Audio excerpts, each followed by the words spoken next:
लगा आफ्टर बचपन से प्रिया को उन्होंने लाड़ प्यार से पाला था, उसकी हर ख्वाहिश पूरी की थी। आरती जीआई ने प्रिया को शांत कराते हुए बोली, बेटा तुम्हारा भाई बिल्कुल सही बोल रहा है, तुम रो क्यों रही हो, वो तो बस तुम्हें समझा रहा है कि इसमें पहली गलती तुम्हारी, तुम्हें किसी से ऐसे बात नहीं करनी चाहिए। आपनी मोम की बात सुनकर प्रिया को बुरा तो लग रहा था, पर उसने अपने चेहरे पर शो नहीं होने दिया। आरती जी प्यार से उसका सिर सहलाने लगी तो प्रिया ने अपने गुस्से को अपने अंदर ही दबा लिया। वो और ज्यादा बोलकर फिर से सबके नजरों में बुरी नहीं बनना चाहती थी। ऊपर खड़ी ईशानी उन दोनों माँ बेटी की प्यार को अपनी खाली आंखों से देख रही थी। एक पल के लिए उसकी होंठों पर एक कड़वी स्माइल आ गई। ये दृश्य तो उसने पिछले जन्म में भी कई बार देखा था। ईशानी की गलती ना होने पर भी सब उसे ऐसे ही गलत ठहराते थे और प्रिया की झूठी आंसू से सब ऐसे ही पिघल जाते थे। ईशानी को तो याद ही नहीं कि कब इन लोगों ने उसे एक भी बार अच्छे से बात किया होगा। ईशानी मुड़ी और रूम की तरफ जाने लगी। नंदिनी और काव्य भी उसके पीछे पीछे रूम की तरफ चल दिए। वैसे भी कुछ देर बाद वो सब घर के लिए निकलने वाले थे। अब तो वो मुंबई में ही रहने वाले थे ईशानी के साथ, इसलिए ऐसे भी पांचों हमेशा मिलने ही वाले थे। नीचे मोहिनी महाजन जैकी की असलियत जानने के बाद उससे चापलूसी करने की कोशिश कर रही थी। वही जैकी ने मुंह बना लिया। उसे ये चुड़ैल जैसी दिखने वाली औरत से काफी बुरी फीलिंग आ रही थी। तभी सुकेत जी ने जैकी को देखकर पूछा, क्या तुम हमेशा ईशानी के साथ ही रहते हो? उनकी सवाल सुनकर जैकी अपना सीना गर्व से चौड़ा करके बोला, और नहीं तो क्या, मेरी ईशानी बोस सबसे ज्यादा मेरे साथ ही रहती है। फिर कुछ सोचकर अपना मुंह टेढ़ा करके बोला, हाँ नकुल भाई भी रहते हैं, इतना ज्यादा नहीं, क्योंकि मैं ईशानी बोस की नजरों में सबसे बेस्ट हूँ। जैकी को तो बस हमेशा की तरह बड़ाई करना था, जो उसने बहुत ही प्राउडली कर दिया था। वही सभी घरवाले और दादाजी को भी जैकी की बातें सुनकर हंसी आ रही थी, क्योंकि जैकी ये सब ऐसे बोल रहा था जैसे सब उसे शाबाशी देने वाले हो। तुम्हारा उम्र तो काफी कम लग रहा है, तो तुम पढ़ाई छोड़कर जॉब क्यों कर रहे हो? दर्शित ने पूछा। तो बाकी सब भी जैकी की तरफ देखने लगे। प्रिया की गुस्से और घृणा से जैकी की तरफ देख रही थी। वो तो चाहती थी कि जैकी ऐसा कुछ बोले कि वो उसका सबके सामने मजाक बना सके और अपनी बेइज्जती का बदला ले सके। तभी जैकी दर्शित को देखकर अपनी दांत दिखाते हुए बोला, ही क्वेश्चन तो आउट ऑफ सिलेबस का है। उसकी बात सुनकर सबको हंसी आ रही थी। तभी प्रिया बीच में बोली, इसका मतलब तुम एक गवार हो और अपनी एजुकेशन पूरी नहीं किया है, तो फिर ईशानी ने तुम बेसे बेकार असिस्टेंट को कैसे रख लिया? उसकी बात सुनकर जैकी का मुंह बन गया। वो प्रिया को देखकर मुंह बनाते हुए बोला, ओए मेकअप की दुकान वाली चुड़ैल, तुम्हें किसने कह दिया कि मैं गवार हूं? क्या तुम्हारी स्क्रू ढीला है?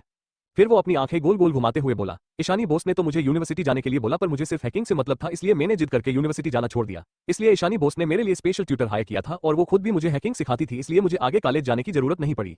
और तुम बेकार किसे कह रही हो अकल की आंधी? मैं अपनी बॉस की ज्यादातर काम को हैंडल करता हूं ताकि कोई भी बिना परमिशन की मेरे बॉस के पास ना पहुंच पाए, खास करके तुम जैसी डायन तो बिल्कुल नहीं। जैकी की बात सुनकर सब निशब्द हो चुके थे। वही प्रिया को फिर से अपनी इंसल्ट होते देख गुस्सा आ रहा था। तभी बाहर एक साथ बहुत सारी गाड़ियों की रुकने की आवाज आई। सब कंफ्यूज थे, पर किसी को पता नहीं था कि बाहर कौन आया है। तभी बाहर से गार्ड आकर बोला, सर बाहर रायजादा फैमिली और सहगल फैमिली के गार्ड्स आए हैं। तभी सीडीओ से ईशानी के साथ नंदिनी, ऋतिका, काव्या, अनुजा नीचे आए। तीनों की हाथों में बैग था। घरवाले तो पहले ही समझ चुके थे काव्या और अनुजा की फैमिली ने उन्हें लेने के लिए गार्ड्स और कास भेजा है। ऋतिका भी उनके साथ ही जाने वाली थी। वही मोहिनी जी और राहुल की आंखों में हैरानी साफ साफ दिखाई दे रही थी। जब से वो आए थे तब से ईशानी की चारों दोस्त ऊपर ही थे, इसलिए उन दोनों ने इन चारों को नहीं देखा था। तभी हॉल में दो गार्ड्स आ गए। जब उन्होंने ईशानी को देख तो उसके सामने झुक गए, क्योंकि उन्हें पता था ईशानी की रायजादा फैमिली और सहगल फैमिली में क्या जगह थी। उन सबको तो ईशानी से कभी कभी डर लगता था। ईशानी ने उन्हें इशारा किया तो वो दोनों सीधे खड़े हो गए और काव्या, अनुजा और ऋतिका की बैग लेकर बाहर चले गए। ईशानी की तीनों दोस्त दादाजी के पैर छूकर बाहर चले गए, क्योंकि दादी माँ तो रूम में थी और उन तीनों ने उनसे आशीर्वाद ले लिया था। ईशानी और नंदिनी भी उनके साथ बाहर चले गए। जैकी भी उनके साथ ही बाहर चला गया, उसे भी अब यहाँ से फ्लैट जाना था। उन तीनों की जाने के बाद ईशानी और नंदिनी वापस आकर अपने रूम में चले गए। वही हॉल में सभी लोग अब भी सोच में गुम में। उन गार्ड्स ने जिस तरह ईशानी के आगे झुककर उसे ग्रीट किया, इससे साफ मतलब था कि जरूर वो ईशानी को बहुत ज्यादा मानते हैं। यही ख्याल मोहिनी जी और राहुल के दिमाग में भी चल रहा था। उन्हें अच्छे से पता था कि इंडिया में रायजादा फैमिली और सहगल फैमिली का क्या रुतबा है। अब तो राहुल ने मन ही मन सोच लिया था कि वो कुछ भी करके ईशानी की दिल जीतकर उससे अपना बनाकर रहेगा, चाहे जो भी हो जाए। ऐसे भी असलियत में तो ईशानी ही उसकी मंगेतर थी ना। थोड़ी देर बाद ईशानी और नंदिनी घर से बाहर निकल गए और कार में बैठकर मेंशन से बाहर चले गए। वहीं पीछे से एक कार ईशानी की कार का पीछा कर रहा था। ईशानी बखूबी उस कार को नोटिस कर रही थी, पर उसने कुछ नहीं किया, बस शांति से चुपचाप ड्राइव करती रही। थोड़ी आगे जाने के बाद जैसे ही ट्रैफिक बढ़ने लगी, ईशानी ने अपनी कार को स्लो कर दिया तो वो कार भी थोड़ी स्लो हो गई। जब सिग्नल आया ईशानी स्पीड बढ़ाकर चली गई, पर रेड लाइट की वजह से ईशानी की कार का पीछा कर रही कार वहीं रुक गई। कार के 5 लोग बैठे हुए थे। सब नॉर्मल सिटीजन की तरह लग रहे थे, पर उनकी बॉडी और बैठने की स्टाइल को देखकर कोई भी बता सकता था कि ये वेल ट्रेन्ड बॉडीगार्ड्स हैं। उनमें से एक ने कहा, अरे अब क्या करें, हम तो ईशानी मैम को फॉलो ही नहीं कर पाए, अब अगर सर हमें उनके बारे में पूछेंगे तो हम क्या जवाब देंगे? उसकी बातें सुनकर दूसरा आदमी बोला, लगता है आज भी उस दिन की तरह हमें कुछ ना कुछ सुनना पड़ेगा। वही ईशानी की कार में नंदिनी ने ईशानी को देखकर पूछा, वो कौन थे जो हमारा पीछा कर रहे थे? कहीं कोई दुश्मन तो नहीं? नंदिनी की बात सुनकर ईशानी खतरनाक स्माइल करके बोली, नहीं, ऐसा कोई दुश्मन नहीं है जिसे मेरी असली पहचान पता हो। अगर किसी को पता भी था तो अब तक तो वो सब नर्क में होंगे। हाँ ये बात तो सही है, तो फिर वो कार हमारा पीछा क्यों कर रही थी? फिर कुछ सोचकर बोली, कहीं दादाजी ने हमारे पीछे जासूस तो नहीं छोड़े हैं ना, जो हमें फॉलो कर रहे थे? उसकी बात सुनकर ईशानी नॉर्मल आवाज में बोली, नहीं, ये गार्ड्स विश्वंभर दादाजी ने नहीं भेजा है। इन गार्ड्स को भेजना और हमारा पीछा करना ये जरूर अविनाश दादाजी के काम होंगे। उसकी बात सुनकर नंदिनी हंसते हुए बोली, वाह क्या बात है, दादाजी ने गार्ड्स हटा दिया तो अब अविनाश दादाजी ने गार्ड्स लगा दिया पीछा करने के लिए।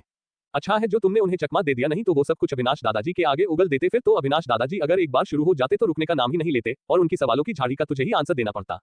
थोड़ी देर में ईशानी कार को मेन रोड से जंगल की तरफ मोड़ लेती है। आधे घंटे बाद उनकी गाड़ी एक बेस के सामने आकर रुकती है, जहां ऊपर सिर्फ क्वीन लिखा हुआ था। चारों तरफ ब्लॉक यूनिफॉर्म पहने गार्ड्स खड़े थे। वो सब बहुत खतरनाक लग रहे, उन्हें देखकर ही एक बार में कोई भी डर जाए। उनके ड्रेस पर एक कोड का सिंबल बना हुआ था जो रेड कलर का था और उसके ऊपर बहुत यूनिक स्टाइल से क्वीन लिखा हुआ था। जब सबने ईशानी के कार को देख तो पहले उन लोगों ने उसे घेर लिया क्योंकि ये कार उन्हें जानी पहचानी नहीं लग रही थी और ऊपर से अंदर कौन बैठा है दिखाई नहीं दे रहा था। तभी वहां नकुल भागे भागे आया क्योंकि ईशानी ने बस 1 मिनट पहले ही उसे मैसेज करके बताया था कि वो यहाँ आने वाली है, इसलिए उसे गार्ड्स को इन्फॉर्म करने का भी टाइम नहीं मिला, उसे नीचे आने के लिए ही 2 मिनट लग गए। नकुल को आते देख सारे गार्ड्स ने गन नीचे कर लिया। नकुल जाकर कार के पास खड़ा हो गया तो ईशानी और नंदिनी कार से बाहर आ गए। जब गार्ड्स ने ईशानी को देखा तो सब घुटनों पर बैठ गए। ईशानी का ऑरा हमेशा की तरह कोल्ड था। तभी उन गार्ड्स में से जो सबका उन सबका हेड था वो अपना सिर नीचे झुकाए ही बोला, माफ कर दीजिए क्वीन, हमें पता नहीं था कि आप आने वाली है।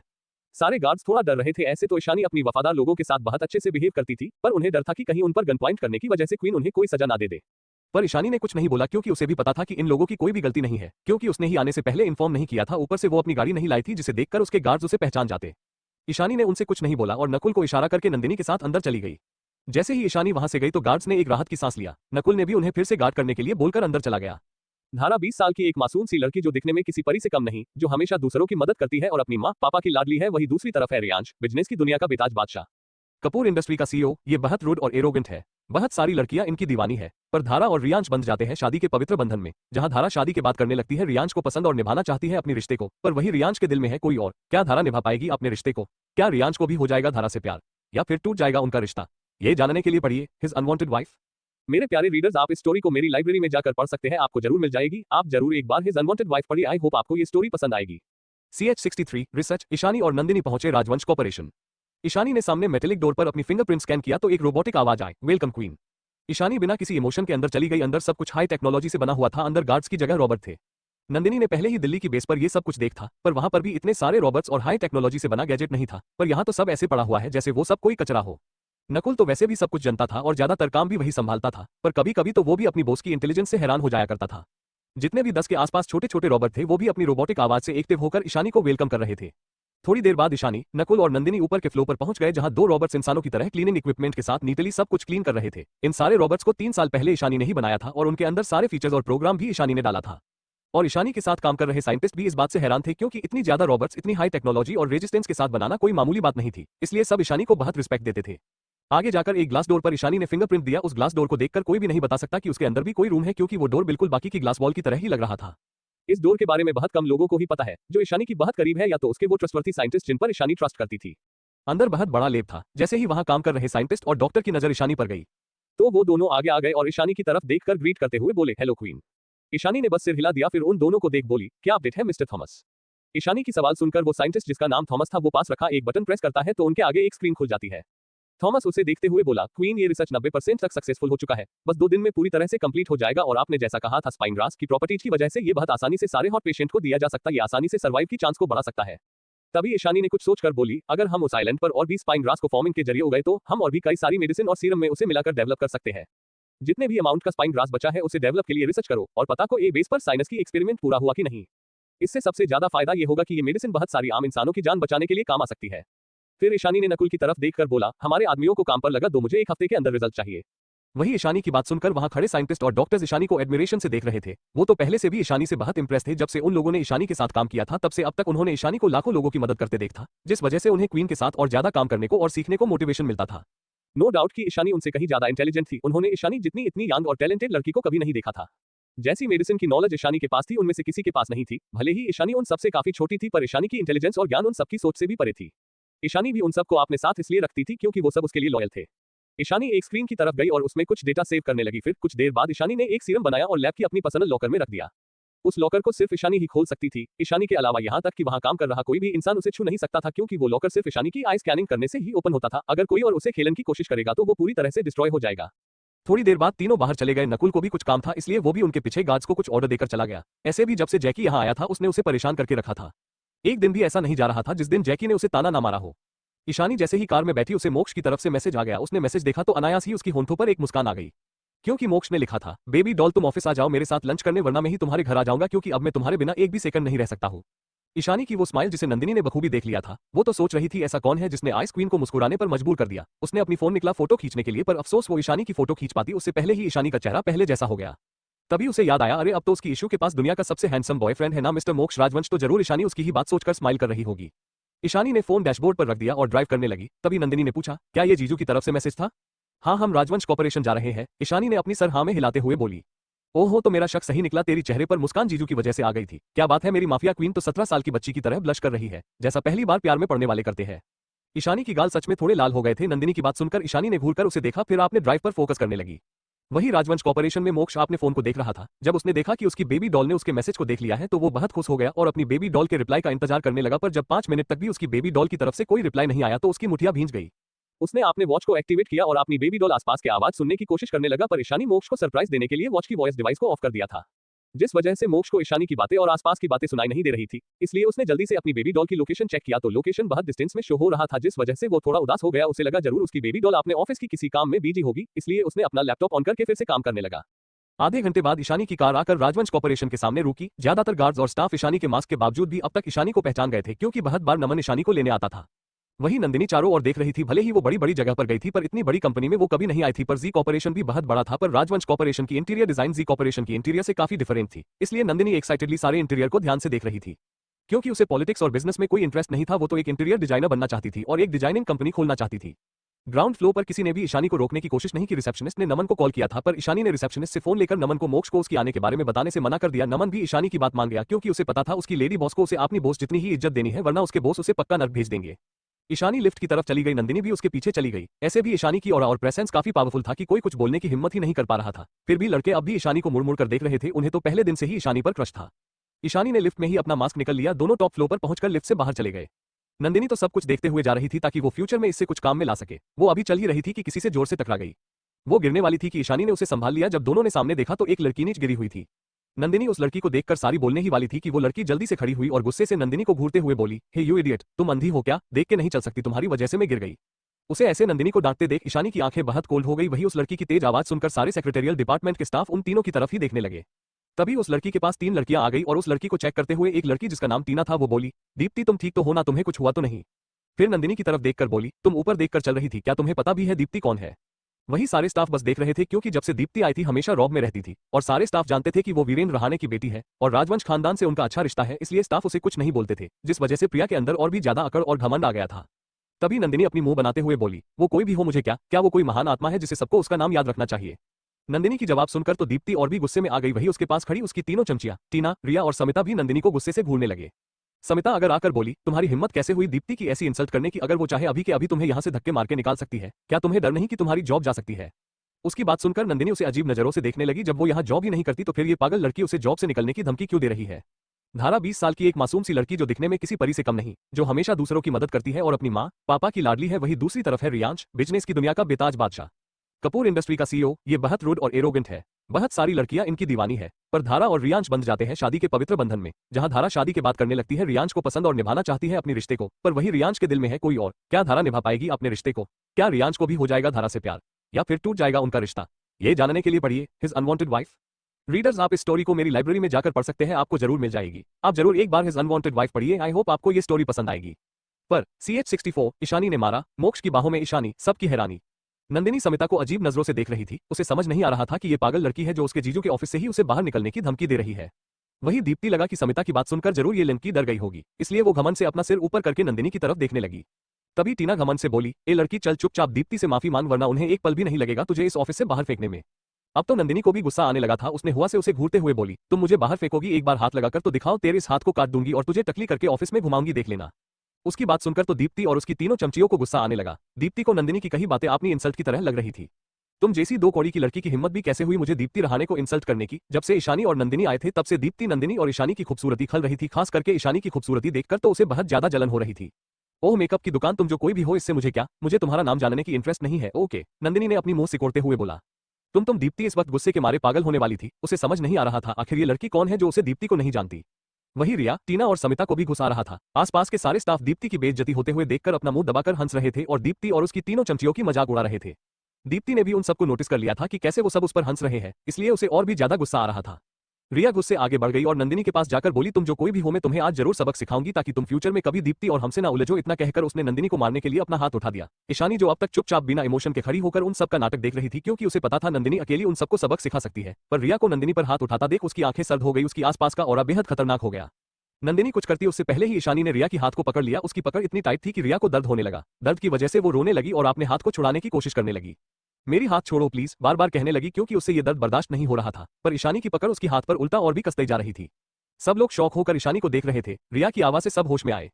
टीना और समिता हड़बड़ा कर रिया के पास गई और उससे ईशानी की हाथ छुड़ाने की कोशिश करने लगी, पर ईशानी की हाथ मानो किसी चुंबक की तरह रिया की हाथ से चिपक गए थे। तीनों अपनी सारी ताकत लगाकर भी ईशानी से रिया की हाथ को छुड़ा नहीं पा रहे थे। रिया की चेहरा दर्द से पिला पड़ गया था, उसे टीना और समिता की खींचने पर और भी ज्यादा दर्द हो रहा था। वहीं दीप्ति को लगा नहीं था कि ये लड़की इतना स्ट्रांग होगी, उसे इस वक्त ईशानी को मारने का मन कर रहा था। कोई इतनी खूबसूरत लड़की इतनी खूंखार कैसे हो सकती है। वहीं नंदिनी खुश होकर ये सब देख रही थी, उसे तो बड़ा मजा आ रहा था ईशानी उस लड़की को सबक सिखाते हुए देखकर। जब ईशानी की गुस्सा थोड़ी शांत हो गई तो उसने एक झटके से रिया की हाथ को छोड़ दिया। ईशानी की इस एक्शन की उम्मीद किसी ने भी नहीं किया था, जिस वजह से तीन जमीन पर पीठ के बल धड़ाम से गिरे। सबसे ज्यादा दर्द में तो इस वक्त रिया थी। तीनों जल्दी से उठकर खड़े हो गए। भले ही तीनों को दर्द हो रहा था, पर जमीन पर पड़े हुए खुद को एम्बेरेस करने से तो अच्छा है कि आपने दर्द को बर्दाश्त करे। तभी आपने दर्द को बर्दाश्त करते हुए टीना गुस्से में ईशानी घूर हुए बोली, क्या तुम्हें पता है कि दीप्ति कौन है? तुमने बिना जाने हमारे साथ दीप्ति भी ऑफेंड कर दिया। दीप्ति मोक्ष राजवंश की होने वाली वाइफ है और तुम दोनों राजवंश कॉर्पोरेशन में ही खड़े होकर उनकी होने वाली वाइफ को ऑफेंड कर रहे हो। उसकी बात सुनकर ईशानी की आंखें सर्द हो गई। उसे भरोसा था कि ये लड़की झूठ बोल रही है, फिर भी उसे ये बात बिल्कुल भी बर्दाश्त नहीं था कि उसके अलावा मोक्ष का नाम किसी के भी साथ जुड़े। वहीं उसकी बात सुनकर बाकी सारी स्टाफ ने भी मुंह बना लिया, क्योंकि उन्होंने कभी नहीं देखा था कि उनके सीईओ कभी भी दीप्ति फेवर कर रहे हैं। उन्हें तो ये अफवाहें बिल्कुल झूठ लग रही थी। भले ही दीप्ति रहाणे फैमिली से हो, फिर भी उनके बोस तो जाते हुए भी कभी इस लड़की को एक नजर देखते भी नहीं थे। फिर भी सभी स्टाफ चुप रहते थे कि क्या पता ये सच भी हो और सच में उन दोनों परिवार की दोस्ती की वजह से दीप्ति ही आगे जाकर उन सबकी लेडी बॉस बन जाए, जिस वजह से वो दीप्ति से नहीं उलझते थे। वहीं नंदिनी तो गुस्से से आग बबूला हो रही थी। इस लड़की की हिम्मत कैसे हुई ये बोलने की कि उसके जीजू इस मेकअप दुकान की होने वाले हस्बैंड है। यार कितने मुश्किल से तो उसकी इशू मोक्ष जीजू से मिलकर इतनी खुश है, ये कहीं इस डायन की नजर की वजह से उन दोनों का रिश्ता खराब ना हो जाए। वहीं दीप्ति तो काफी खुश लग रही थी और घमंड से ईशानी की तरफ ही देख रही थी। उसे लगा ये जानकर कि वो मोक्ष की होने वाली बीवी है, ये लड़की अभी घुटने टेक कर उसे माफी मांगेगी, पर जब उसने ईशानी को देख तो ईशानी अब भी उसी तरह इमोशनलेस आंखों से देख रही थी। ये देखकर दीप्ति को और भी गुस्सा गया। फिर वो ईशानी की तरफ घूरकर देखते हुए बोली, हे युवक, तो तुम दोनों को मैं अपने सामने घुटने पर बिठाकर माफी मंगवाऊंगी, बस तुम दोनों देखो मैं कैसे तुम्हें तुम्हारी नौकरी से निकलवाती हूँ। फिर कुछ सोचने एक्टिंग करते हुए बोली, हाँ अगर तुम दोनों अभी इसी वक्त घुटनों के बल बैठकर मेरे सामने अपनी नाक रगड़कर माफी मांगोगी तो शायद मैं तुमको जॉब से ना निकालूं। उसकी बात सुनकर उसकी तीनों चमचियां हंसने लगी। तुम कितनी काइंड हो दीप्ति, इन दोनों ने तुम्हारी इंसल्ट करने की कोशिश किया और इसने हो रिया के हाथ भी तोड़ दिया, फिर भी तुम उन्हें यहाँ जॉब करने का मौका दे रहे हो। उनकी बात सुनकर दीप्ति घमंड के साथ ईशानी और नंदिनी को देखने लगी, पर ईशानी की कोल्ड और खतरनाक आंखों को देखते ही दीप्ति की पूरी बॉडी डे से कोलैप्स हो गई। उसे ऐसा लग रहा था डे से ईशानी उसे अपनी आंखों से ही मार डालेगी। तभी ईशानी ने अपने गुस्से को काबू किया और उन्हें इग्नोर करके वहां से जाने लगी, पर दीप्ति भला उसे ऐसे कैसे जाने दे सकती थी अपनी इतनी इंसल्ट के बाद। पर उसकी इतनी हिम्मत नहीं थी कि वो ईशानी को हाथ लगाए, क्योंकि उसने ऑलरेडी ईशानी की ताकत को देख लिया था। वो रिया की तरह अपना हाथ नहीं तुड़वाना चाहती थी। पर दीप्ति को अपने सामान खड़ा देख ईशानी की आंखें और भी ज्यादा खतरनाक रही थी, जिसे सिर्फ नंदिनी महसूस कर पा रही थी। और ईशानी क्यों इतना गुस्सा कर रही है वो ये भी जानती थी, क्योंकि ईशानी को मोक्ष के नाम को इस लड़की के साथ जुड़ना बिल्कुल अच्छा नहीं लग रहा होगा।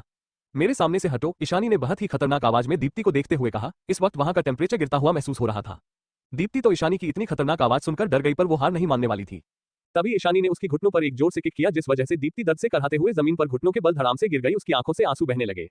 वहीं ईशानी की इस हरकत से सब हैरान थे। टीना, रिया और समिता तो ईशानी को आंखें फाड़ कर देख रहे थे और सोच रहे थे क्या इस लड़की को पता नहीं दीप्ति रहाणे कौन है? क्या उसे डर नहीं कि दीप्ति को इस तरह मारकर वो अपनी ही बर्बादी और मौत को बुला रही है? वहीं बाकी सारे स्टाफ भी ईशानी की हिम्मत को देखकर हैरान थे। उन्हें ये तो पता नहीं था कि ईशानी कौन है, पर वो ये तो समझ चुके थे कि ईशानी कोई मामूली लड़की नहीं है, जरूर वो भी किसी पावरफुल फैमिली से बिलोंग करती होगी। फिर भी ज्यादा कुछ बड़ा हंगामा ना हो जाए, इसलिए एक स्टाफ तुरंत नमन को इन सब के बारे में खबर करने चला गया। दीप्ति उसकी चमचिया उठाने कोशिश कर रही थी, पर दीप्ति की पैर में इतना दर्द हो रहा था कि वो उठ भी नहीं पा रही थी। इस वक्त उसे ईशानी पर हद से ज्यादा गुस्सा आ रहा था। उसका मन कर रहा था इस लड़की को जान से मार दे, पर अफसोस की वो ठीक से खड़ी भी नहीं हो पा रही थी। वहीं उस स्टाफ ने जाकर अब तक नमन को सारी बातें बता दिया था, जिसे मोक्ष ने भी सुन लिया था। मोक्ष ने नमन को इशारा किया तो नमन ने तुरंत उस एरिया की सीसीटीवी फुटेज चला दिया। अपनी बेबी डॉल को देखकर मोक्ष एक पल बिना रुके बाहर की तरफ चला गया। नमन भी उसके पीछे चला गया और मन ही मन वो बस दीप्ति को कोसे जा रहा था। इस लड़की को चैन नहीं है, क्या ये काम करने आए हैं तो शांति से काम क्यों नहीं करती? क्या जरूरत थी उसे डेविल किंग की डेविल क्वीन को छेड़ने की? वही ईशानी जाने ही वही थी, तभी मोक्ष वहां पर आ गया। मोक्ष को देखकर दीप्ति की आंखों में चमक आ गई। वो ऐसे ही रोते हुए कमजोर बनने की एक्टिंग करते हुए बोली, देखो ना मोक्ष, ये दोनों बदतमीज लड़की पता नहीं कौन से डिपार्टमेंट से है। पहले तो ये लड़की उसने नंदिनी की तरफ इशारा किया और बोली ये जानबूझकर मुझसे टकराई और मुझे नीचे गिरा दिया। जब मैंने उसे सवाल किया कि उसने ऐसा क्यों किया तो उसने मुझसे बदतमीजी की, जिस वजह रिया ने मेरा स्टैंड लिया तो इस लड़की ने उसकी हाथ ही तोड़ दिया। देखो कितने दर्द में है बेचारी। फिर जब मैंने उसे सवाल किया तो उसने मुझे किक किया, जिस वजह से मुझे बाहर दर्द हो रहा है। दीप्ति ने मासूम बनते हुए बोला, फिर जोर जोर से रोने लगी। उसे पक्का यकीन था कि मोक्ष उसकी बातों को जरूर मानेगा, आखिरकार थी तो वो उसके दादाजी की दोस्त की पोती, तो भला वो उसे छोड़कर इस एम्प्लॉय की बात भी क्यों सुने। ईशानी को देखते हुए वो मन ही मन देवी स्माइल कर रही थी, पर ईशानी अब भी इमोशनलेस वहीं खात थी और मोक्ष को देख रही थी, जिस वजह से दीप्ति को और भी ज्यादा गुस्सा आ रहा था। इस दो कौड़ी की लड़की की हिम्मत कैसे हुई उसके मोक्ष को ऐसे देखने की। वहीं दीप्ति की चमचिया भी उसके साथ देते हुए कहने लगे, हाँ सीईओ सर, दीप्ति बिल्कुल सही बोल रही है, आप इन दोनों को बिल्कुल भी मत छोड़ना, ये दोनों ही बहुत बदतमीज है। वहीं बाकी सारे स्टाफ को ईशानी और नंदिनी के लिए बुरा लग रहा था। उन्हें पता था कि ये चारों बिल्कुल झूठ बोल रहे हैं, पर वो कर भी क्या सकते थे, वो दीप्ति के खिलाफ कुछ नहीं बोलना चाहते थे। वही सारे मेल स्टाफ को ईशानी के लिए दर्द हो रहा था। वो सब नहीं चाहते थे कि इतनी खूबसूरत लड़की को कोई पनिशमेंट मिले।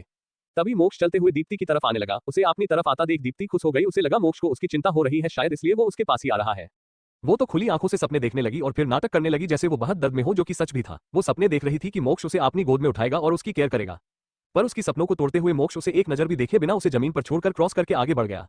और अगले ही पल मोक्ष ने ईशानी के सामने रुका और उसकी हाथ पकड़कर उसे घुमाकर उसे अच्छे से देखने लगा। फिर उसने ईशानी को अपनी बाहों में खींचकर गले से लगा लिया। ये सब देखकर और अपनी बॉस की इतनी केयरिंग साइड देखकर तो सारे स्टाफ जैसे बेहोश होने वाले थे। सब आंखें फाड़े उन दोनों को देख रहे थे। दीप्ति को तो अपनी आंखों पर विश्वास नहीं हो रहा था। अभी के लिए इतना ही, मिलते हैं अगले चैप्टर में। Please like, share, comment, review जरूर दीजिए ताकि मुझे आगे स्टोरी लिखने में मोटिवेशन मिले। कविता जी, मैंने आपकी कमेंट पढ़ा है, आपकी इन्फॉर्मेशन के लिए धन्यवाद। जहां तक बात रही मेरी यूट्यूब चैनल की, तो सॉरी, मैंने कभी अपना कोई भी स्टोरी वहां पर अपलोड नहीं किया है। मैं सिर्फ लिखने में रुचि रखती हूं। और अगर आप कह रहे हैं कि मेरी स्टोरी को किसी ने अपनी चैनल पर अपलोड किया है तो आप मुझे कमेंट सेक्शन में उस आईडी के नाम बता दीजिए, मैं क्लेम जरूर करूंगी। Thank you. Happy Diwali and happy Kali Puja मेरे प्यारे रीडर्स। आपको और आपके फैमिली को बहुत बहुत शुभकामनाएं। आई होप आपके आने वाले दिन शुभ हो और आप सब खुशी से इस त्योहार को मनाएं। आप सब भी मेरी फैमिली ही हो, इसलिए अगर कभी मुझे मौका मिला तो मैं आप सबके साथ सेलिब्रेट करना चाहूंगी। स्माइल। CH65 नंदिनी की कंप्लेन, दीप्ति को पड़ी मार। दीप्ति को तो लगा था मोक्ष उसकी साइड लेगा और जरूर इस 2 कौड़ी लड़की को सबक सिखाएगा, पर मोक्ष ने तो उसे एक नजर देखा तक नहीं। उसे इस वक्त ईशानी से बहुत जलन हो रही थी और गुस्सा भी बहुत आ रहा था। वो जगह उसकी होनी चाहिए थी। मोक्ष ने क्यों उस 2 कौड़ी की लड़की को गले लगा रखा है। वहीं दीप्ति की तीनों चमचियां भी ये सब अपनी आंखें फाड़े देख रही थी। उन्हें तो समझ ही नहीं आ रहा था कि ये हो क्या रहा है। दीप्ति तो मोक्ष की क्लोज है, सबको तो यही पता है कि रहाणे फैमिली और राजवंश फैमिली दोस्त है, तो इस हिसाब से तो दीप्ति और उनकी बॉस भी दोस्त होंगे, इसलिए तो उनकी शादी भी होने वाली थी ना। तो फिर मोक्ष ऐसे सबके सामने दीप्ति को छोड़कर ईशानी को गले क्यों लगा रहे हैं। उन्हें अब थोड़ा डर भी लग रहा था कि कहीं उनसे कोई गलती तो नहीं हो गई। अगर ये दोनों लड़की मोक्ष सर के खास हुए तो जरूर उन्हें बहुत बड़ी पनिशमेंट मिलेगी। मोक्ष ईशानी से थोड़ा दूर हुआ और उसे धीरे से बोला, तुमने मुझे बताया क्यों नहीं कि तुम आने वाली हो बेबी डॉल, और मेरे मैसेज का भी जवाब नहीं दिया। ईशानी ने मोक्ष को प्यार से देखा और बोली, I just wanted to surprise you, इसलिए मैंने इन्फॉर्म नहीं किया। उसकी बात सुनकर मोक्ष की होंठों पर एक प्यारी सी स्माइल आ गई। उसे खुशी हुई कि उसकी बेबी डॉल उसे सरप्राइज देना चाहती थी। वही आपने डेविल शैतान बॉस को स्माइल करते देख और उस लड़की को इतने प्यार से ट्रीट करते देख सबको चक्कर आ रहा था। ये उनका वही डेविल बॉस ही है ना। उनका बॉस तो लड़कियों के आसपास होने से भी चिढ़ जाया करते थे। आज तक जितनी भी लड़कियों ने उनके बॉस को सीड्यूस करने की कोशिश किया था या उनके करीब जाने की कोशिश किया था, उन्हें तो उनके बॉस से दुनिया से ही गायब कर दिया था। लगता है ये लड़की उनके बॉस के लिए बहुत इंपॉर्टेंट है। हो सकता है कि यही उनकी फ्यूचर लेडी बॉस हो। सभी स्टाफ की नजर फिर से एक बार दीप्ति और उसकी चमचियों की तरफ चली गई। दीप्ति की चेहरा और एक्सप्रेशन देखकर सबको हंसी आ रही थी। उन्हें दीप्ति इस वक्त किसी जोकर से कम नहीं लग रही थी, जिसने खुद से ही खुद का मजाक बना लिया था। दीप्ति अभी की बेसुध बैठी मोक्ष और ईशानी को देख रही थी और उनकी प्यार भरी इंटरेक्शन को देख रही थी। चोट तो उसे लगी थी, वो भी इतना कि वो उठ भी नहीं पा रही थी। फिर भी मोक्ष उसे संभालने की वजह सामने वाली लड़की से ही बार बार वो ठीक है या नहीं सवाल कर रहा था। ऊपर से सारे स्टाफ उसे इस वक्त अजीब नजरों से देख रहे थे। प्रीति देख पा रही थी कि सारे स्टाफ उसकी इस हालत पर हंस रहे हैं। ऐसे भी जब से दीप्ति ने ज्वाइन किया था तब से सबको अपना रूप दिखाती थी, ऊपर से दूसरों से अपना काम भी करवा लेती थी, जिस वजह से सबको दीप्ति पर बहुत गुस्सा आता था। पर दीप्ति की हाई स्टेटस की वजह से वो लोग उसे कुछ नहीं बोलते थे। प्रिया की तीनों चमचियां भी प्रिया की वजह से हमेशा उछलती रहती थी और वो भी अपना काम दूसरों से करवाती थी और खुद तो दिन भर बस दीप्ति की चापलूसी में लगी रहती थी। तभी दीप्ति खुद को संभालकर दर्द को नजरअंदाज करके रिया की हाथ पकड़ खड़ी हुई। फिर मोक्ष को देखकर पूछा, मोक्ष ये कौन है? और मैंने आपको अभी बताया ना कि इस लड़की ने ही मुझे मारा है। देखो मैं खड़ी भी नहीं हो पा रही हूँ, फिर भी आप इस लड़की को सजा क्यों नहीं दे रहे हैं? उसकी बात सुनकर मोक्ष और ईशानी दोनों ने उसे घूर कर देखा। फिर मोक्ष ने अपनी सर्द आवाज में कहा, मिस दीप्ति, लगता है आपको एक बार में बातें समझ में नहीं आती। मेरे आपने ही सिर्फ मुझे मेरे नाम से बुला सकते हैं। बेहतर होगा आप मुझे बॉस बोलिए, वरना अगले ही पल आपकी जबान आपके पास नहीं होगी। उसकी इतनी सर्द आवाज और धमकी को सुन एक पल के लिए प्रिया डर गई। फिर आपने आंखों से आंसू बहाते हुए खुद को लाचार और बेबस दिखते हुए बोली, आप ऐसा कैसे कह सकते हैं? कि आप भूल गए कि हमारे फैमिली कितने क्लोज है? तो फिर आप हमें ऐसे पराया कैसे कह सकते हैं? उसे इस वक्त अगर कोई और देख लेता तो जरूर उस पर अपना दिल हार जाता और हमेशा उस मासूम लड़की को प्रोटेक्ट करना चाहता, पर मोक्ष पर उसकी इस नाटक का कोई असर नहीं पड़ा। मोक्ष ने दीप्ति को देखकर डिस्गस्टिंग वे में कहा, मिस दीप्ति, मुझे तो ऐसा कुछ भी याद नहीं कि आपकी फैमिली के साथ में क्लास हो। जितना मुझे याद है आपके दादाजी मेरे दादाजी के दोस्त थे, पर आपके दादाजी के जाने के बाद तो हम दोनों के परिवार में ऐसा कोई रिश्ता नहीं है ना, और ना ही मैं आपको और आपके फैमिली को ठीक से जानता हूँ। इतना कहकर मोक्ष ने ईशानी को देख जो बड़े प्यार से उसे देख रही थी, तो वो उसकी हाथ पकड़ते हुए बोला, तुम्हें अपनी हाथ क्यों गंदे किए? इन लोगों को छूकर सिक्योरिटी को बुला लेती। क्या तुम्हारी हाथ दर्द हो रहा है? ईशानी ने अपना सिर नामे हिला दिया। उसे थोड़ी हंसी भी आ रही थी कि मोक्ष कैसे उन सबकी बेइज्जती कर रहा है।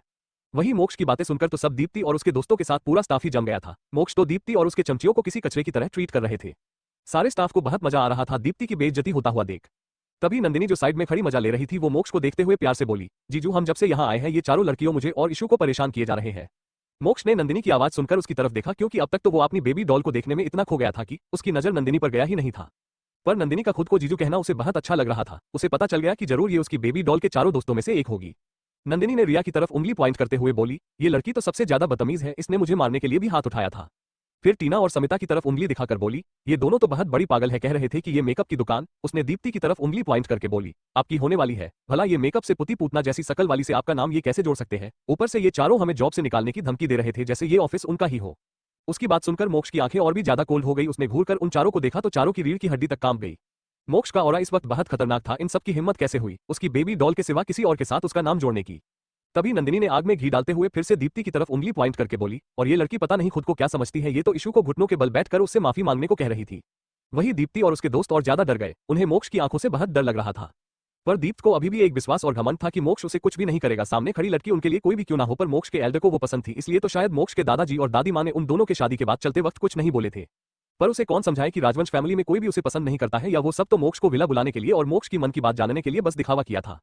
दीप्ति को ईशानी की खूबसूरती बहुत ज्यादा खल रही थी। एक लड़की बिना किसी मेकअप के सिंपल में भी इतनी खूबसूरत कैसे हो सकती है। फिर उसने सोचा शायद इस लड़की की खूबसूरती की वजह से ही मोक्ष उसके साथ है। अगर दीप्ति की मन की बात मोक्ष को पता चल जाती तो मोक्ष उसे आपने ब्लैक विला में फिंकवा देता, या तो आपने जंगली जानवरों को खिला देता, क्योंकि उसे अपनी बेबी डॉल हर रूप में प्यारी लगती थी, क्योंकि वो ईशानी को दिल से प्यार करता था, जुनून और दीवानगी की हद तक। अब तो दीप्ति के मन में यही चल रहा था कि वो यहाँ से जाने के बाद में जरूर इस लड़की को एक अच्छा सबक सिखाएगी। अगर एक बार मोक्ष की फैमिली उससे इंप्रेस हो गए तो मोक्ष को भी उससे शादी करनी ही पड़ेगी। पर तभी मोक्ष ने गुस्से में नमन को देखते हुए बोला, गार्ड्स को बुलाओ। उसकी इतनी भयानक आवाज सुन सब वहीं जम गए, बाकी का स्टाफ भी हिलने की हिम्मत भी नहीं कर पा रहे थे। नमन ने जी सर बोलकर हद बढ़ाकर तुरंत गार्ड्स को कॉल लगा दिया। अब तक तो उसे बड़ा मजा आ रहा था ये सब देखकर, पर अब वो समझ गया था कि जरूर अब उसके बॉस का गुस्सा ज्यादा बढ़ रहा है। उसने दीप्ति को देख फिर लाचारगी से अपना सिर हिलाकर मन ही मन बोला, आज तो ये लड़की गई काम से। तभी बाहर से कुछ गार्ड्स वहां आ गए तो नमन ने अपनी बॉस की तरफ देखा तो मोक्ष ने अपनी सर्द आवाज में बोला, इन चारों को तब तक थापड़ मारो जब तक ये बेहोश नहीं हो जाते।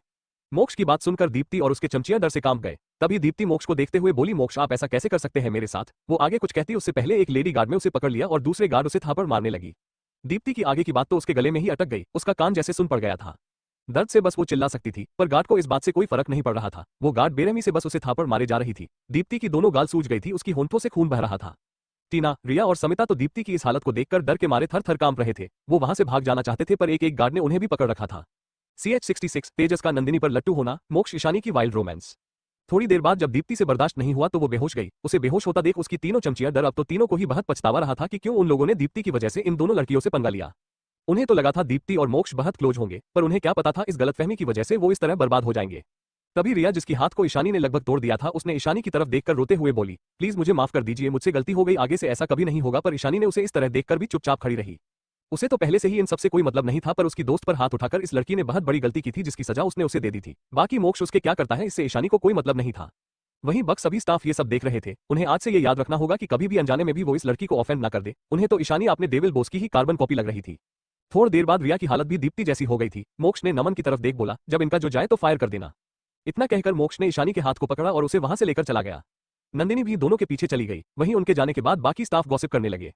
कौन थी वो लड़की, तुमने देखा कितनी खूबसूरत थी वो। हाँ, वो तो इस धरती की लगती ही नहीं है, बिल्कुल पारी की तरह दिखती है। तभी एक एम्प्लॉय दीप्ति की तरफ देखकर बोला, देखो तो इसे बहुत रौब दिखाती थी ऑफिस में, देखो कैसी हालत हो गई है। हाँ सही कहा तुमने, भला जब बॉस के पास इतनी खूबसूरत लड़की है तो वो इसे क्यों चुनेंगे। ये तीनों भी दीप्त साथ देते हुए उसके साथ ही फंस गए। बेचारी बहुत तफदारी करती फिरती थी तीनों, अब जॉब भी गया और ऊपर से ये उनके रिज्यूम में भी आड़ हो जाएगी। अब तो कोई अच्छी कंपनी इन्हें जॉब देने से रहा। समिता और टीना ये सब सुन रहे थे। उन्हें बहुत ज्यादा रिग्रेट हो रहा था, पर अब पछताने से क्या फायदा। राजवंश कॉर्पोरेशन दुनिया टॉप 5 कंपनियों में से एक थी। यहाँ की सैलरी और बोनस किसी दूसरी कंपनी के साथ कंपेयर भी नहीं की जा सकती। अब तो वो बर्बाद होने वाले थे। वही दीप्त भी ये सब सुन रही थी। भले ही उसकी आंखें दर्द से बंद थी, पर वो पूरी तरह से बेहोश नहीं हुई थी। उसे कुछ एम्प्लॉयज की बातें सुनाई दे रही थी। उसे बहुत अपमानित महसूस हो रहा था। उसे ईशानी के ऊपर और भी ज्यादा गुस्सा आ रहा था। उसकी नफरत ईशानी के लिए बढ़ गई थी। अब तो उसे ईशानी से बस बदला लेने की चाह थी। वही मोक्ष ईशानी को अपने ऑफिस में ले गया, उनके साथ नंदिनी भी थी। केबिन को चारों तरफ देखते हुए नंदिनी एक्साइटेड होते हुए बोली, वाओ जीजू, आपका केबिन तो बहुत सुंदर है। इशू की केबिन भी ऐसी ही है, आप दोनों का टेस्ट सच में मैच करता है। उसकी बात सुनकर मोक्ष ने हल्की स्माइल के साथ हाँ में सिर हिलाया। उसे बहुत अच्छा लगता था जब कोई उसे और उसकी बेबी डॉल की एक साथ नाम मिलाता। कुछ देर बात करने के बाद नंदिनी मोक्ष के साथ घुल मिल गई थी। उसने तो मोक्ष को अपना भाई मान लिया था। थोड़ी देर में उनका लंच भी आ गया। ठीक उसी वक्त कोई स्टाफ के पीछे दंडनाते हुए केबिन में घुस गया। ये कोई और नहीं तेजस था। वो स्टाफ के पीछे से ही खुशी से चिल्लाते हुए बोला, मोक्ष मैं ये स्टाफ से क्या सुन रहा हूँ, ये बाहर थोड़ी देर पहले क्या चल रहा था। क्या तूने सच में गार्ड से कहकर उस चुड़ैल दीप्ति को पिटवाया। फिर स्टाफ के पीछे बाहर आकर फिर से बोला, तूने मुझे बुलाया क्यों नहीं। मैंने तो उस चुड़ैल दीप्ति को मार खाते हुए देख एंजॉय ही नहीं कर पाया। मेरा तो कब से दिलो तमन्ना थी कि उसे मार खाता हुआ देखूं। तभी उसकी नजर सोफे पर पड़ी जहां मोक्ष के साथ ईशानी भी बैठी हुई थी और दूसरे सोफे पर कोई लड़की बैठी हुई थी जिसकी पीठ उसकी तरफ थी, इसलिए तेजस उसे देख नहीं पाया। जब वो मोक्ष के सामने गया तब उसकी नजर नंदिनी पर गई तो वो बस नंदिनी को देखता रह गया। उसकी खूबसूरत आंखें, कंधे से नीचे तक आते बाल जिसे नंदिनी ने खुला छोड़ रखा था, उसकी गुलाबी होंठ, तेजस तो जैसे उसकी खूबसूरती में पूरी तरह डूब गया था।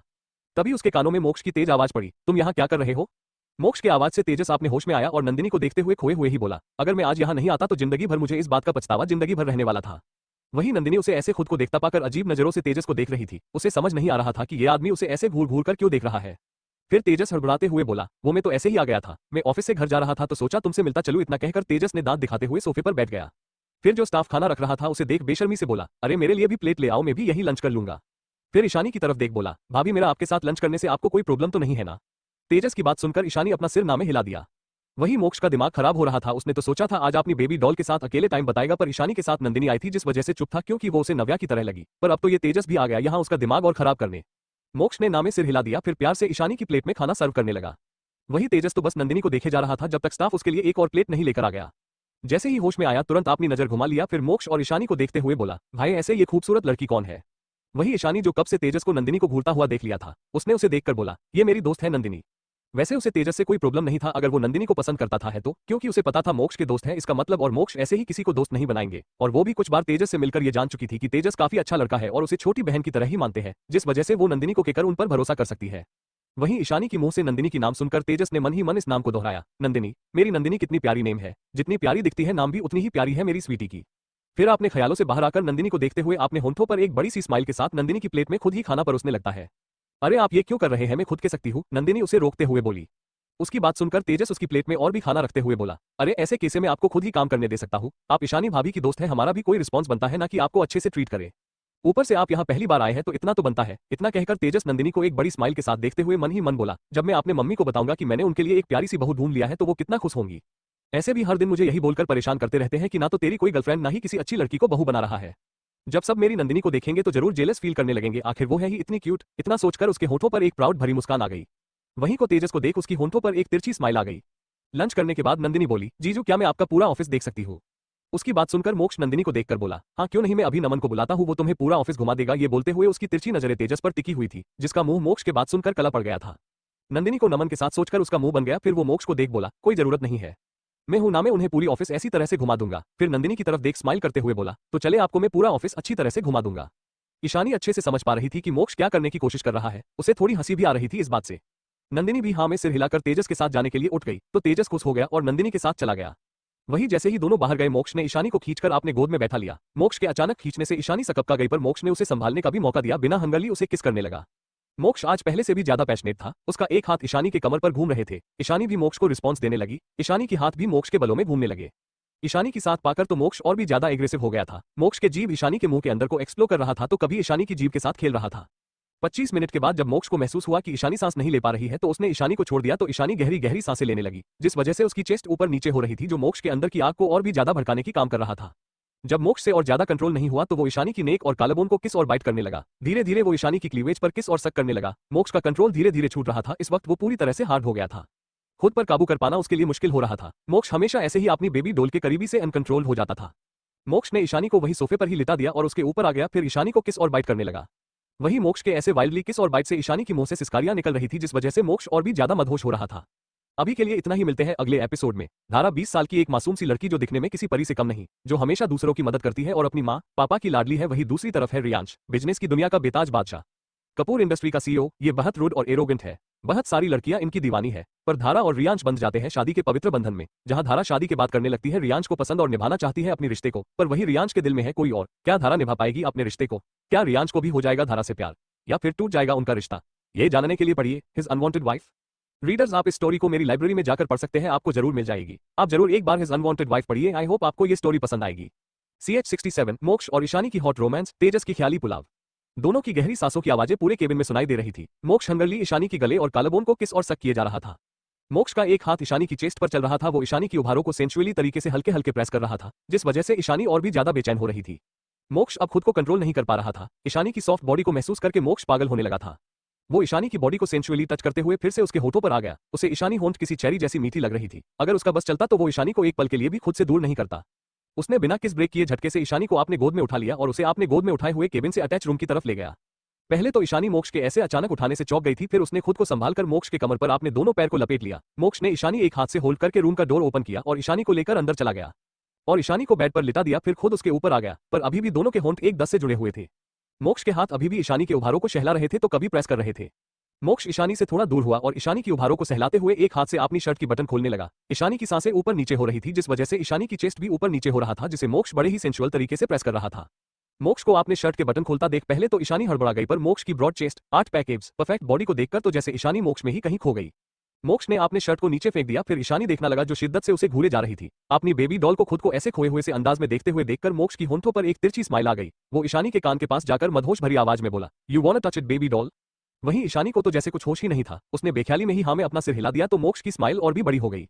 उसने ईशानी की हाथ को पकड़ा और आपने चेस्ट पर रख दिया। ईशानी मोक्ष के चेस्ट और एब्स पर आपने हाथ फिराने लगी। उसकी टच को आपने बॉडी पर महसूस करके मोक्ष की आंखें बंद हो गई। ईशानी की सॉफ्ट हाथ मोक्ष को बेकाबू होने पर मजबूर कर रहे थे। तभी ईशानी को होश आया, उसे थोड़ी शर्म भी आ रही थी पर मोक्ष तो था सिर्फ उसका ही। उसने मोक्ष के चेहरे को देखा और उसके बंद आंखों को देख ईशानी एक शरारत सूझी। उसने मोक्ष के चेस्ट पर आपने होंठ रख दिए और उसके चेस्ट और एब्स पर हल्की हल्की किस करने लगी। ईशानी की होंठ को आपने चेस्ट पर महसूस करके मोक्ष ने अपनी आंखें खोल दी। ईशानी की सॉफ्ट होंठ उसके शरीर पर हरकतें कर रही थी जिस वजह से मोक्ष मदहोश हो रहा था। मोक्ष ईशानी की बालों को सहलाने लगा। तभी ईशानी ने मोक्ष की तरफ देखकर शरारत से मोक्ष के चेस्ट पर जोर से बाइट कर लिया। ईशानी ने इतनी जोर से मोक्ष को बाइट किया था कि मोक्ष के सीने में वो बाइट मार्क बहुत गहरा दिखाई दे रहा था, जैसे अब उसमें से खून निकल आएगा। ईशानी तो बस मोक्ष को तोड़ सजा देना चाहती थी, क्योंकि मोक्ष में ऑफिस में आज दीप्ति और मोक्ष का नाम एक साथ सुनकर उसे तो जेलस फील हो रहा था, पर लगता है उसने कुछ ज्यादा ही जोर से बाइट कर लिया, क्योंकि दांतों के निशान बहुत गहरा था उसमें से। अब तो थोड़ा खून भी आने लगा था, जिसे देखकर पता नहीं क्यों ईशानी को बहुत दर्द हुआ, उसकी आंखों से आंसू आ गए। ईशानी जिसे लोगों से कोई फर्क नहीं पड़ता था, जो लोगों को हद से ज्यादा टॉर्चर करती थी, जिसे दुनिया क्रूएल डेविल क्वीन की नाम से जानती थी, जिसे लोगों की दर्द से कोई फर्क नहीं पड़ता था, आज मोक्ष को खुद के दिए हुए छोटी सी चोट से उसकी दिल तड़प उठा। वही मोक्ष तो बस शांति से अपनी बेबी डॉल को देख रहा था, जैसे ईशानी की बाइट करने से उसे कुछ फर्क ही ना पड़ा हो। ईशानी अपनी आंसू भरी आंखों से मोक्ष को देखते हुए उस जगह को सहलाने लगी। वही ईशानी की आंसू भरी आंखें देख मोक्ष को बिल्कुल अच्छा नहीं लगा, पर उसे इस बात की भी खुशी और सुकून थी कि उसकी बेबी डॉल, जिसे अंडरवर्ल्ड में सब बेरहम कहते हैं और जो बिजनेस की दुनिया में राज करती है, उसे उसकी इतनी छोटी सी चोट से भी इतना फर्क पड़ता है। उसने जब से अपनी बेबी डॉल से मिला था, उसने उसे स्ट्रॉन्ग और नॉर्मल एक्सप्रेशन के साथ ही देखा था, पर उसने ईशानी की ऐसे आंसू भरी आंखों को नहीं देखा था। वो जानती थी उसकी बेबी डॉल अपनी ये साइड सिर्फ उसके सामने ही दिखा रही है। मोक्ष ईशानी की बालों को सहलाते हुए बोला, क्या हुआ बेबी डॉल, तुम रुक क्यों गई? ईशानी उसे देखकर बोली, इज दिस हर्टिंग? ईशानी की सवाल सुन और उसकी आंखों में आपने लिए केयर और कंसर्न देखकर मोक्ष मना करने ही वाला था, पर फिर कुछ सोचकर मन ही मन डेविल स्माइल करके आपने चेहरे पर झूठे दर्द का एक्सप्रेशन लाकर बोला, यस बेबी डॉल, बहुत ज्यादा दर्द हो रहा है। मोक्ष की एक्सप्रेशन देखकर ईशानी की आंखें छोटी हो गई। क्या सच में इतना दर्द हो रहा है? वो समझ गई थी मोक्ष ज्यादा दर्द में होने का नाटक कर रहा है। फिर भी ईशानी बोली, ठीक है, मेडिसिन लगाने से ठीक हो जाएगा। तभी मोक्ष ईशानी की कान के पास जाकर मदहोश भरी आवाज में बोला, ये मेडिसिन से नहीं, तुम्हारी किससे ठीक होगा बेबी डॉल? उसकी बात सुनकर ईशानी ने उसे घूर कर देखा, फिर उसे खुद दूर करने की कोशिश करते हुए बोली, उठो, मुझे बताओ मेडिकल किट कहाँ है? पर मोक्ष का ईशानी छोड़ने का कोई इरादा नहीं था। उसने ईशानी के ऊपर अपने पूरे वेट को डाल दिया और उसकी गर्दन के पास चूमते हुए उसके जान में धीरे से बोला, बिल्कुल नहीं बेबी डॉल, मुझे भी अब तुम्हें उसी तरह प्यार करना है जैसे थोड़ी देर पहले तुमने मुझे किया था। इतना कहकर मोक्ष ने एक झटके में ईशानी ब्लैक टॉप को उतार कर फेंक दिया। मोक्ष के इस एक्शन से तो ईशानी पहले हैरान हो गई। वो कुछ बोलती उससे पहले ही मोक्ष ने उसकी इनर वियर को भी एक झटके में उतार कर फेंक दिया, जो अब पहनने की लायक ही नहीं बची। ईशानी मोक्ष को हैरानी से देखते हुए आपने दोनों हाथों से अपने चेस्ट को कवर कर लिया। उसे बहुत शर्म आ रही थी, उसकी गाल पूरी तरह से लाल हो गए थे। आफ्टर ऑल ये पहली बार था जब वो किसी के सामने इस सिचुएशन में नेकेड किसी के सामने थी। मोक्ष से वो बहुत प्यार करती थी, पर फिर भी शर्म तो उसे आएगा ही ना। मोक्ष की नजर ईशानी की उभारों पर थी, जिसे ईशानी अपने हाथों से ढकने की पूरी कोशिश कर रही थी। मोक्ष ये देखकर थोड़ा हंसा, फिर ईशानी दोनों हाथ को पकड़कर उसके सिर के पीछे करके बोला, मुझसे कुछ भी छुपाने की कोशिश भी मत करना बेबी डॉल, क्योंकि ये सब मेरा है। तुम्हारी हर एक चीज पर सिर्फ मेरा हक है। तुम्हारी बॉडी, तुम्हारी रूह, तुम्हारा प्यार, हंसना, गुस्सा होना, रोना, सब कुछ सिर्फ मेरे लिए है और मैं सिर्फ और सिर्फ तुम्हारा बेबी डॉल। इतना कहकर मोक्ष ईशानी एक भी मौका दिए बिना उसकी क्लीवेज किस और शक करने लगा। ईशानी की अपर बॉडी इस वक्त पूरी तरह से मोक्ष के सामने थी और एलईडी लाइट में हीरे की तरह चमक रही थी, जैसे वो किसी खूबसूरत पेंटिंग से निकलकर आ गई हो। मोक्ष तो इस वक्त ईशानी देखकर पूरी तरह पागल हो चुका था। मोक्ष ईशानी को देखते हुए उसकी क्लीवेज से होते हुए उसकी चेस्ट को आपने मुंह में भर लिया और वाइल्डली किस और शक करने लगा और दूसरे उभार को प्रेस करने लगा। ईशानी की मदहोश कर देने वाली सिस्कियां मोक्ष के अंदर की गर्मी को और भी बढ़ाने का काम कर रही थी। ईशानी की हाथ मोक्ष के बालों में चल रहे थे। मोक्ष की हरकतें उसे आहें भरने पर मजबूर कर रही थी। वहीं दूसरी तरफ तेजस खुशी खुशी नंदिनी को हर फ्लो और डिपार्टमेंट में घुमा रहा था। उसका दिल कर रहा था अभी इसी वक्त नंदिनी प्रपोज कर दे। वो जानबूझकर नंदिनी को कैंटीन से लेकर एम्प्लॉइज तक सबके बारे में डिटेल्स में बता रहा था, ताकि उसे नंदिनी के साथ और भी क्या टाइम बिताने मिले। वहीं नंदिनी भी तेजस की कंपनी को एंजॉय कर रही थी। तेजस का जॉली नेचर उसे बहुत अच्छा लग रहा था। तभी तेजस उसे देखते हुए बोला, आपके घर में कौन कौन है? आपके डैड का नाम क्या है? उसे फैमिली बैकग्राउंड कोई मतलब नहीं था, पर तेजस नंदिनी के बारे में सब कुछ जान लेना चाहता था। आखिरकार उसके होने वाले ससुराल वाले जो है टीयर्स ऑफ जॉय। नंदिनी ने बिना कुछ सोचे बोली, दैनिक सहाय। ऐसे भी नंदिनी का छुपाने का कोई मतलब नहीं था, वो ईशानी और उसके जी के क्लोज था, इसका मतलब जरूर तेज एक बह ऐसी लड़के होंगे। तेजस इस नाम को सोचते हुए बोला, ये नाम कुछ जाना पहचाना सा लग रहा है। तभी उसे याद उसने मोक्ष के घर में जैकी के मुंह से सुना था कि दैनिक सहाय ईशानी भाभी को अपनी बेटी मानते हैं और विश्वंभर जी उन्हें पोती मानते हैं। अब वो समझ गया ये नंदिनी पोती है। वो मन ही मन बोला, वाह, इसका मतलब मैं प्रेसिडेंट के घर का दामाद बनने वाला हूँ। वो अपने ही मन में ख्याली पुलाव पकाने लगा। वही हॉस्पिटल में दीप्ति बेड पर बैठी हुई थी। उसके पास उसके मॉम, डैड, वीरेंद्र रहाणे और माया रहाणे बैठे हुए थे। माया ने रोते हुए बोली, आपने देखा उस मोक्ष ने हमारी बेटी की क्या हालत कर दिया है। रविंद्र भी इस वक्त बहुत गुस्से में थे, उन्हें भी अपनी बेटी की ये हालत देखी नहीं जा रही थी। CH68 रोमांस, प्यार भरी बातें, शेयर्स। अपनी बेटी की बात सुनकर वीरेंद्र रहाणे और माया को भी गुस्सा आ रहा था। दीप्ति की मॉम गुस्से में अपने पति को देखकर बोली, आप पता करिए वो कौन है, मैं उस लड़की को छोड़ूंगी नहीं जिसकी वजह से मेरी बेटी की ये हालत हुई है। अपनी बीवी की बात सुनकर वीरेंद्र ने भी हाँ में सिर हिलाया और बोला, तुम दोनों चिंता मत करो, मैं उस लड़की के बारे में इंफॉर्मेशन निकालने की कोशिश करता हूँ, उसके बाद में उसे छोड़ूंगा नहीं।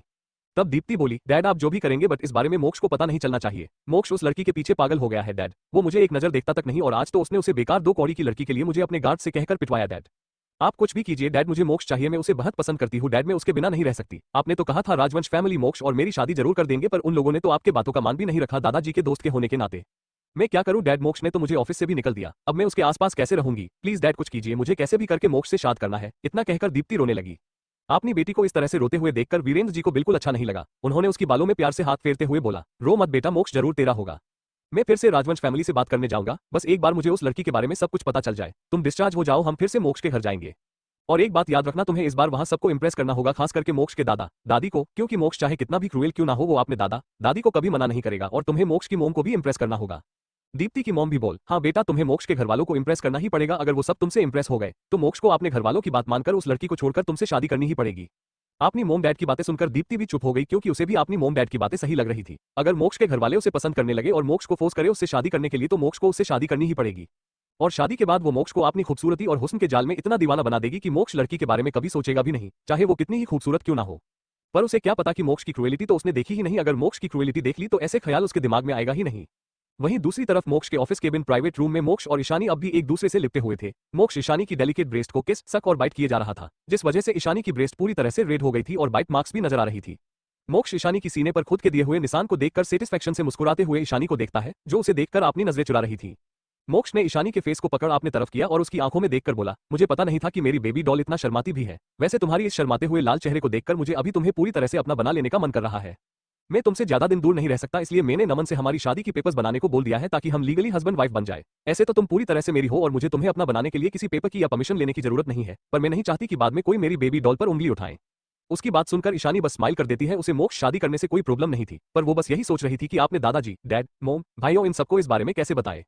ईशानी को किसी सोच में खोया हुआ देखकर मोक्ष समझ जाता है कि वो क्या सोच रही है, इसलिए वो ईशानी की गालों पर प्यार से हाथ फेरते हुए बोला, तुम ज्यादा मत सोचो बेबी डॉल, हम अभी सिर्फ कोर्ट मैरिज करेंगे, फिर जब टाइम आएगा हम फिर से सबके सामने शादी करेंगे, जहां सभी फैमिली मेंबर और फ्रेंड्स होंगे। उसकी बात सुनकर ईशानी ने भी हाँ में अपना सिर हिला दिया। उसे मोक्ष पर इसी वजह से और भी ज्यादा प्यार आता था, क्योंकि उसकी बिना कहे ही मोक्ष उसकी सारी बातें समझ जाता था। वो मोक्ष को प्यार से देखते हुए मन ही मन यही सोच ही रही थी कि तभी उसकी हल्की सी चीखी निकल गई, क्योंकि मोक्ष ने उसके सॉफ्ट इमेज चेस्ट पर अपने दांत गड़ा दिए थे और दूसरे उभार को अपने हाथों से प्रेस कर रहा था। ईशानी ने थोड़े नाराजगी से मोक्ष को देखा तो मोक्ष उसे देखकर उसकी एक उभार को मसलते हुए बेशर्मी भरी स्माइल करते हुए बोला, बेबी डॉल ये कितने सॉफ्ट है, क्यों ना हम अभी आगे बढ़ जाए, ऐसे भी हमारी शादी तो कल होने ही वाली है। उसकी बेशर्मी भरी बातें सुनकर ईशानी थोड़े गुस्से में उसे खुद से दूर करते हुए बोली, मुझे पता नहीं था कि अंडरवर्ल्ड किंग और बिजनेस वर्ल्ड का बादशाह जिसे पूरी दुनिया डरती है वो इतने बेशर्म होंगे। मेरे ऊपर से उठो, मुझे जाना है, मुझे बहुत जरूरी काम भी है। ईशानी की बात सुनकर मोक्ष हंसते हुए ईशानी की गाल पर किस करते हुए बोला, बिल्कुल बेबी डॉल ने बहुत बेशर्म हूं, पर मैं बेशर्म सिर्फ तुम्हारे लिए हूं बेबी, बाकी दुनिया के लिए तो मैं अभी भी वही पुराना क्रूएल डेविल हूं, और ऐसे भी अगर मैं शर्म करूंगा तो फिर हमारे बच्चे कैसे होंगे। मोक्ष की ऐसी बेशर्म भरी बातें सुनकर ईशानी को शर्म आ रही थी, फिर भी उसने चेहरे पर शो नहीं किया और बोली, किसी और के लिए होना भी नहीं चाहिए, क्योंकि तुम सिर्फ मेरे हो। उसकी बात सुनकर मोक्ष अंदर से और भी खुशी हो रही थी। वो हंसते हुए बोला, तो मेरी बेबी डॉल को जेलस फील हो रहा है। ईशानी इस बात को एडमिट करना तो नहीं चाहती थी, पर यही सच था कि उसे सच में मोक्ष के और दीप्ति की नाम भी एक साथ सुनकर जेलस फील हो रही थी। इसलिए वो कॉन्फिडेंट होकर बोली, हाँ तो हो रही हूँ मैं जेलस, क्योंकि तुम सिर्फ मेरे हो माय डेविल किंग। ईशानी की बात सुनकर मोक्ष का दिल जोरों से धड़क रहा था। उसकी बेबी डॉल उसे इतना प्यार करती है कि किसी और के बारे में सोचकर भी जेलस हो रही है। मोक्ष ईशानी गालों को सहलाते हुए बोला, बिल्कुल मेरी डॉल, मैं सिर्फ तुम्हारा हूँ और तुम मेरी, वो भी 7 जन्म के लिए। थोड़ी देर और इसी तरह एक दूसरे के बाहों में सुकून से बात करने के बाद मोक्ष ने ईशानी को छोड़ा और उसे क्लोजेट में ले गया, जहां ईशानी के लिए मोक्ष ने बहुत सारे उसकी जरूरतों के हिसाब से क्लोथ्स, शूज और एक्सेसरीज अरेंज करवाया था, ताकि जब भी वो और ईशानी वहां टाइम बिताए तो ईशानी को कोई प्रॉब्लम ना हो। ईशानी ने एक हाई नेक वाला ब्लैक टॉप पहन लिया और उसके ऊपर अपनी ओवरकोट पहन लिया। मोक्ष ने उसकी बाल को सही किया और दोनों एक दूसरे के हाथ पकड़ बाहर की तरफ चले गए। वही तेजस और नंदिनी भी केबिन की तरफ ही आ रहे थे। तेजस तो बस नंदिनी को देखे जा रहा था। उसने नंदिनी से उसका नंबर ले लिया था, जिस वजह से वो बहुत खुश था कि अब तो वो कम से कम नंदिनी से फोन पर बात कर पाएगा। तभी ईशानी और मोक्ष भी बाहर आ गए तो तेजस और नंदिनी भी उनके साथ लिफ्ट की तरफ चले गए। थोड़ी देर में प्राइवेट लिफ्ट से होते हुए वो डायरेक्ट पार्किंग लॉट में आ गए। ईशानी और नंदिनी के जाने के बाद दोनों फिर से ऊपर आ गए, पर तेजस का मुंह लटक गया था। फिर भी अब वो एटलीस्ट नंदिनी से बात तो कर सकता, उसे इस बात की खुशी थी। आधे घंटे बाद ईशानी और नंदिनी मेहरा मैंशन में पहुंच गए थे। हॉल में इस वक्त दर्शित और दादाजी को छोड़कर सभी बैठे हुए थे। जैसे ही ईशानी हॉल से होते हुए ऊपर अपनी रूम की तरफ जाने को हुई कि तभी पीछे से उसे सुकेत जी की आवाज सुनाई दिया, ईशानी रुको, हमें आपसे कुछ बात करनी है। उनकी आवाज सुन ईशानी रुक गई, वहीं नंदिनी भी रुक गई। ईशानी उन सब की तरफ मुड़कर बोली, क्या बात है मिस्टर मेहरा, आपको मुझसे ऐसी क्या बात करनी है। ईशानी की रूड अंदाज देखकर सुकेत जी ने गहरी सांस लिया, फिर बोले, देखो ईशानी, हमें पता है कि तुम हम सबसे गुस्सा हो, क्योंकि हम सबने तुम्हें नहीं अपनाया और प्यार नहीं दिया। उन्होंने इतना ही कहा था कि तभी ईशानी ने अपने हाथ के इशारों से उन्हें रोक दिया और बोली, मिस्टर मेहरा, आपको ऐसा क्यों लगता है कि मैं आप सब पर गुस्सा हूं। उसकी बात सुनकर प्रिया को छोड़कर बाकी सबकी आंखों में चमक आ गई कि शायद अब धीरे धीरे ईशानी उन सबको माफ कर रही है, पर ईशानी की अगली बात सुनकर उन सबकी चमक गायब हो गई और आंखें नम हो गई। क्योंकि ईशानी ने सुकेत जी को देखकर बिना किसी भाव के बोली, गुस्सा उन पर होते हैं आप में होते और मेरा आपसे, आपकी बीवी से या आपके बच्चों में से किसी के साथ भी कोई रिश्ता नहीं है। फिर मन ही मन बोली, मुझे आप सबसे गुस्सा नहीं नफरत है और इस नफरत की आग में तो आप सब भी जलोगे क्योंकि ये नफरत आपकी प्यारी बेटी प्रिया की मौत से खत्म होगी। पर मौत से पहले उसको बहुत कुछ सहना बाकी है, तड़पना बाकी है, पूरी दुनिया के सामने जलील होना बाकी है। पिछले जन्म में जो दर्द मुझे मिला था उसको मैं सुध समेत लौटाऊंगा। तभी सुकेत जी फिर से ईशानी को देखकर सॉफ्ट आवाज में बोले, हम जानते हैं हमसे 4 साल पहले गलती हुई थी, हमने तुम पर भरोसा नहीं किया, तुम हमें अब अपना नहीं मानती हो, पर मेहरा फैमिली की बेटी होने की वजह से तुम्हारी बिजनेस में कुछ शेयर्स थी, पर वो शेयर्स 2 दिन बाद उसकी जन्मदिन पर उसके नाम हो जाएगी, क्योंकि उसकी राहुल से शादी होने वाली है, इसलिए कुछ शेयर गिफ्ट के तौर पर दे है। पर तुम इस घर की बेटी हो इसलिए हमने डिसाइड किया है, प्रिया को जितनी शेयर दी जाएगी हम भी अपने नाम के शेयर जो दूसरे कंपनी है उससे उतनी ही शेयर आपके नाम कर देंगे।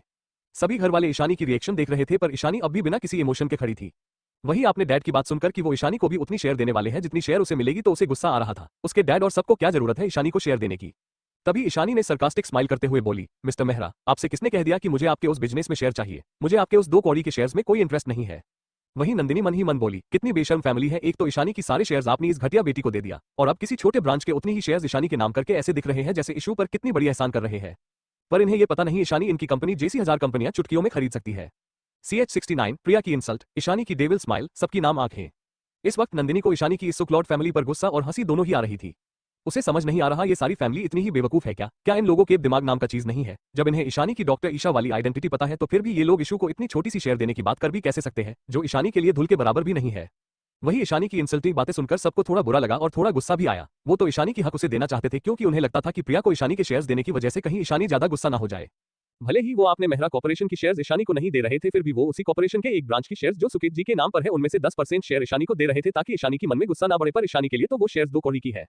आरती जी को थोड़ा गुस्सा आया, जैसे ही वो कुछ कहने वाले थे तभी सुकेत जी ने उनके हाथ पकड़कर उन्हें रोक दिया। आरती जी आपने पति की तरफ देखा तो सुकेत जी इशारों में ही उन्हें शांत रहने को बोल रहे थे। उनके इशारा को समझकर आरती जी भी शांत हो गई।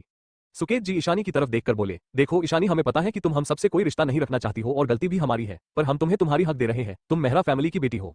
भले ही हमें पता है कि तुम्हारे पास अब बहुत सारे पैसे हो, तुम्हें किसी चीज की कमी नहीं है, शायद ये शेयर्स तुम्हारे लिए बहुत कम है, पर उस पर तुम्हारा हक है और हम सब चाहते हैं कि तुम इसे एक्सेप्ट कर लो। सुकेत जी की बात सुनकर समीर, आरती जी और रेहान, अयान भी ईशानी की तरफ देखने लगे, पर वहीं प्रिया तो गुस्से से ईशानी को घूर रही थी और मन ही मन सोच रही थी ये कितनी अनफेयर है, ईशानी को शेयर्स क्यों मिलना चाहिए, जबकि ईशानी बचपन से उन सबके साथ नहीं रही, फिर भी घर वाले ईशानी को ये शेयर्स क्यों देना चाहते हैं। ईशानी से इतनी बार बेइज्जती होने के बाद भी प्रिया अभी तक सुधरी नहीं थी। वो अपने गुस्से को अपने अंदर दबाते हुए, मासूम बनते हुए, अच्छी बनने का नाटक करते हुए ईशानी को देखते हुए बोली, ईशानी तुम्हें डैड की बातें मान लेनी चाहिए, डैड ये सब तुम्हें बहुत प्यार से दे रहे हैं और इस पर तुम्हारी हक भी तो है। मुझे पता है कि तुम्हें गुस्सा आ रहा होगा और तुम शायद मुझसे नफरत भी करती होगी कि तुम्हारे नाम पर जो शेयर्स होने वाली थी वो सब डैड मुझे दे रहे हैं, पर तुम्हें तो पता है डैड, मोम और भाई मुझसे कितना प्यार करते हैं, इसलिए मैं ये शेयर्स लेने से मना नहीं कर सकती।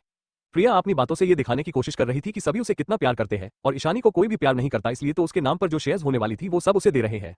पर ईशानी की एक्सप्रेशन तो बिल्कुल भी नहीं बदले। पिछले जन्म में भी प्रिया इसी तरह ट्रिक खेलकर हमेशा ईशानी को हट करती रहती थी और ईशानी सच में बहुत हट होती थी अपने माँ, पापा और भाइयों की बेरुखी से, पर अब उसे आपने उन सो कॉल्ड परिवार वालों से कोई मतलब नहीं था तो भला उसे क्या ही फर्क पड़ता। वहीं प्रिया की बातें सुनकर समीर को भी अब प्रिया की इंटेंशन गलत लग रही थी। उसे ऐसा लग रहा था जैसे प्रिया जानबूझकर ईशानी को ये दिखाने की कोशिश कर रही है कि उसके परिवार वाले उसे प्यार करते हैं, ईशानी को नहीं, जिस वजह से समीर को प्रिया पर बहुत ज्यादा गुस्सा आ रहा था। अगर प्रिया ऐसी ही बातें करती रही और ईशानी के सामने बोलती रही तो उसे डर था कि अब तक जो थोड़ी बहुत उम्मीद उनके मन में बची है कि शायद ईशानी उन्हें माफ कर दे और फिर से पहले जैसे सबको अपना ले। प्रिया की ऐसी बातें सुनकर कि घरवाले सिर्फ उसे प्यार करते हैं, कहीं ईशानी सबसे और भी ज्यादा नफरत ना करने लग जाए। वहीं सुकेत जी को भी कहीं कहीं ये महसूस हो रहा था कि प्रिया गलत बोल रही है, पर यह सच भी था कि वो प्रिया से बहुत प्यार करते थे, पर उन्हें जब से अपनी गलती पता चली थी वो बहुत पछता रहे थे और ईशानी को भी वही प्यार देना चाहते थे, इसलिए इस वक्त उन्हें भी प्रिया की बातें सुनकर बिल्कुल अच्छा नहीं लगा। उन्हें लग रहा था कहीं ये सब सुनकर ईशानी को सब पर और भी ज्यादा गुस्सा ना आ जाए और ईशानी उन सबसे और ज्यादा दूर ना हो जाए। आरती जी भी प्रिया को बोलकर रोकना चाहती थी, पर प्रिया की सारी बातें झूठ भी नहीं थी। सच में पहले उन्होंने ईशानी के बारे में बिना सोचे ही प्रिया को शेयर्स देने का फैसला किया था, क्योंकि उस वक्त वो सब प्रिया से बहुत ज्यादा प्यार करते थे जब तक ईशानी घर छोड़कर नहीं और उन्हें अपनी गलती का रियलाइज नहीं हुआ। ईशानी को शेयर्स देने के बारे में तो उन्हें कुछ दिन पहले ही डिस्कस किया था, जिसे सोचकर उन्हें थोड़ी शर्मिंदगी हो रही थी कि उनकी खुद की बेटी होकर भी उन्होंने प्रिया के बाद ईशानी को चुना।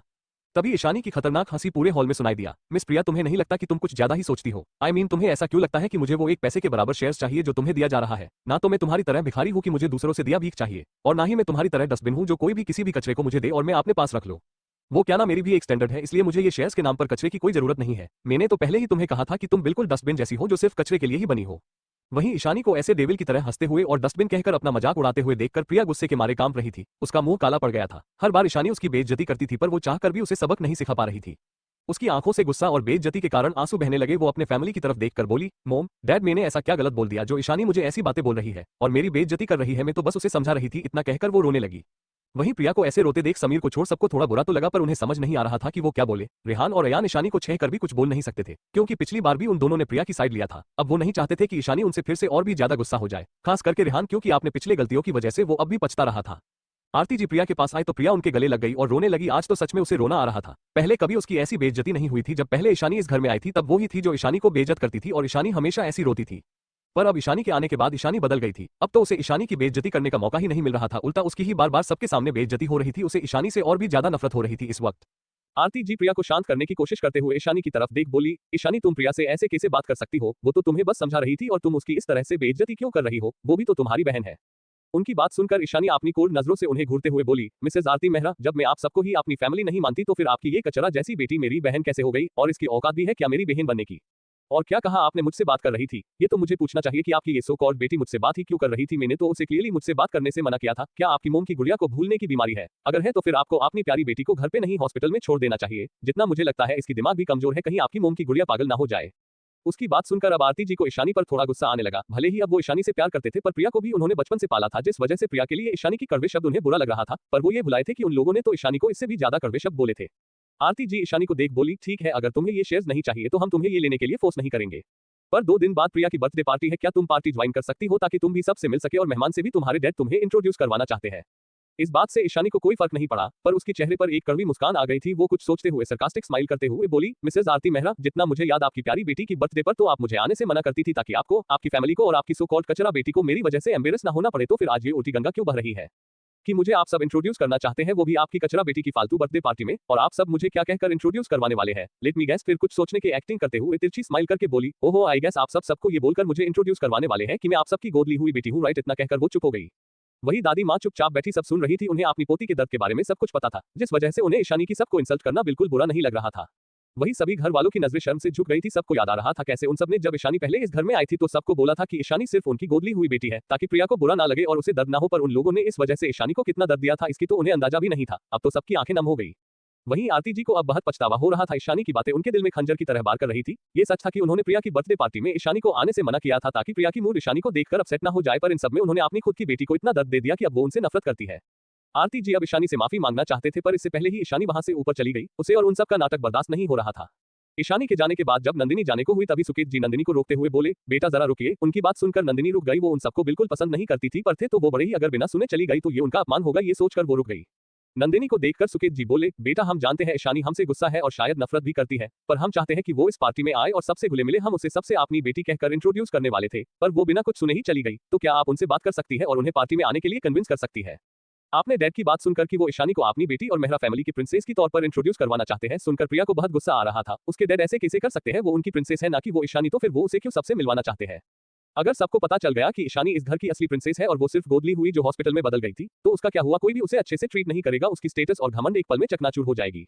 वही सुकेत जी के साथ आरती जी और तीनों भाई भी नंदिनी को अपनी आंखों में उम्मीद लिए देख रहे थे, पर नंदिनी उन सबकी उम्मीद को तोड़ते हुए बोली, सॉरी अंकल, मैं ऐसा नहीं कर सकती। शायद आप भूल गए हैं कि उसी दिन इशू की भी बर्थडे है, इसलिए सारे फैमिली, दादाजी, डैड, मोम और सारे भाई मिलकर हर साल उसकी जन्मदिन पर इशू के लिए महापूजा रखवाते हैं जहां हर कोई होता है। और मुझे नहीं लगता मेरी इशू को आपकी घटिया सो कॉल्ड बेटी की बर्थडे पार्टी अटेंड करना इतना जरूरी है कि वो आपने ही जन्मदिन की पूजा और पार्टी में शामिल ना होकर आपकी पार्टी में आए। 70 प्रिया की बार बार इंसल्ट, दर्शित का फैसला। नंदिनी को तो अब ईशानी की इस सो कॉल्ड घर वालों पर बहुत ज्यादा गुस्सा आ रहा था। अब उसे समझ आ रहा था कि क्यों ईशानी इन सब से इतनी ज्यादा नफरत करती है। ये सब है ही ईशानी की नफरत के लायक। भला कौन ऐसी फैमिली होगी जो आपने खुद की बेटी की बर्थडे को भूलकर सिर्फ अपनी दूसरी बेटी की बर्थडे को याद रखते होंगे? ऐसी फैमिली होने से अच्छा तो बिल्कुल फैमिली ही ना हो। नंदिनी के जाने के बाद दादी माँ उन सबको देखकर बोली, तुम सबको अपनी खुद की बेटी और बहन का जन्मदिन याद नहीं, पर तुम लोग बेशर्मी की तरह उसकी जन्मदिन पर अपनी इस हॉस्पिटल से उठाई बेटी के लिए पार्टी दे रहे हो और ये भी उम्मीद कर रहे हो कि ईशानी वहां आए। मुझे तो समझ नहीं आ रहा है कि तुम लोग इतने बेशर्म कैसे हो सकते हो। मुझे तो लगता है हमने ईशानी को यहाँ बुलाकर गलती कर दिया है, बल्कि हमें तो इस घर से चले जाने चाहिए था और अपने पोती के साथ रहना चाहिए था। तुम जैसे माँ बाप भाई की बिल्कुल भी जरूरत नहीं है मेरी बच्ची को। उसे बहुत लोग हैं जो उसकी केयर करते हैं और उसे प्यार करते हैं। और हाँ, हम भी अपनी पोती की जन्मदिन की महापूजा में जाने वाले हैं। ऐसे भी 4 सालों से हम उसके जन्मदिन पर चाहकर भी उसकी पूजा में दिल्ली नहीं जा पाते थे, इसलिए अपनी इस गोद ली हुई बेटी की बर्थडे तुम लोग ही मनाओ। हम हमारे पोती के साथ रहने वाले हैं। दादी माँ की बात सुनकर प्रिया को अपनी इंसल्ट फील हो रहा था। वो रोते हुए बोली, दादी माँ आप ऐसा कैसे कह सकती है? मैं भी तो आपकी पोती हूं ना। उसकी बात सुनकर दादी माँ गैस से उसे देखकर बोली, आपने ये झूठे मगरमच्छ के आंसू मेरे सामने मत बहाना। मैं इन सब की तरह बेवकूफ नहीं हूँ जो तुम्हारी इस झूठे आंसू में बह जाऊंगी। और क्या कहा पोती? मेरी सिर्फ एक ही पोती है, मेरी ईशानी। तुम मेरी कोई पोती नहीं हो और ही मैं तुम्हें अपनी पोती मानती। सिर्फ तुम्हारी वजह से ही आज मेरी पोती इसी हो गई है।